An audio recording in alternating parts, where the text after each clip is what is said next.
From the 1011 Now streaming studio, this is 1011's Morning Pulse. Sponsored by Murray Roofing.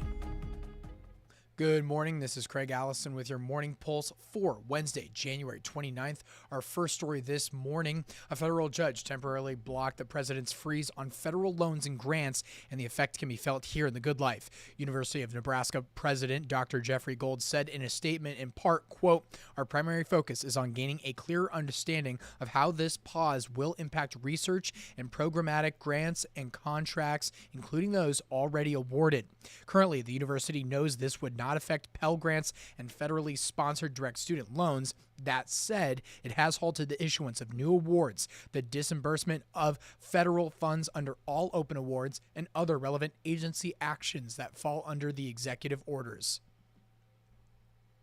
Second story this morning, Nebraska joined 37 other states in a settlement against a pharmaceutical company. Biohaven Pharmaceutical Holding Company is agreeing to pay more than $59 million in the settlement. The Attorney General for Nebraska says the company paid bribes to healthcare providers with cash and expensive meals. As part of the deal, Nebraska will receive more than $62,000.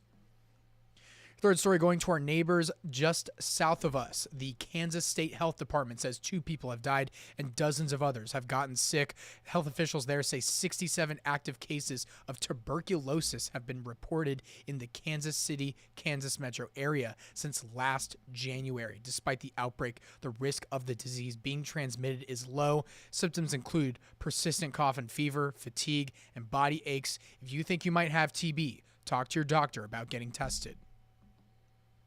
Fourth story in our crime tracker, 49-year-old Jeremiah Ehlers from Greeley is facing a charge after being accused of stealing a lottery ticket worth thousands of dollars.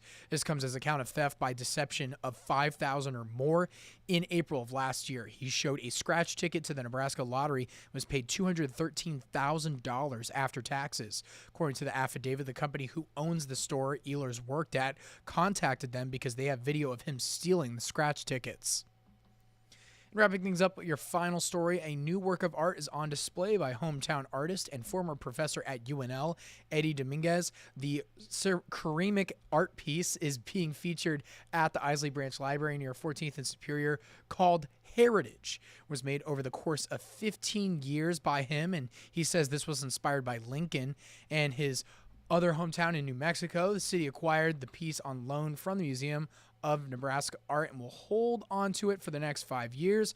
Dominguez also has other art projects displayed around the city, including at the Sheldon Museum of Art and on UNL's campus, and at both Bryant East and West. That is your Morning Pulse for this Wednesday morning, and we'll wrap things up with a look at your 7-day forecast.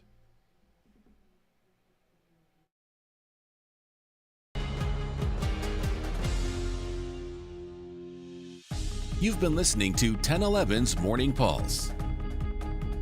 Watch, listen, stream on the 1011 Now app, on YouTube, or wherever you get your podcasts. Sponsored by Murray Roofing.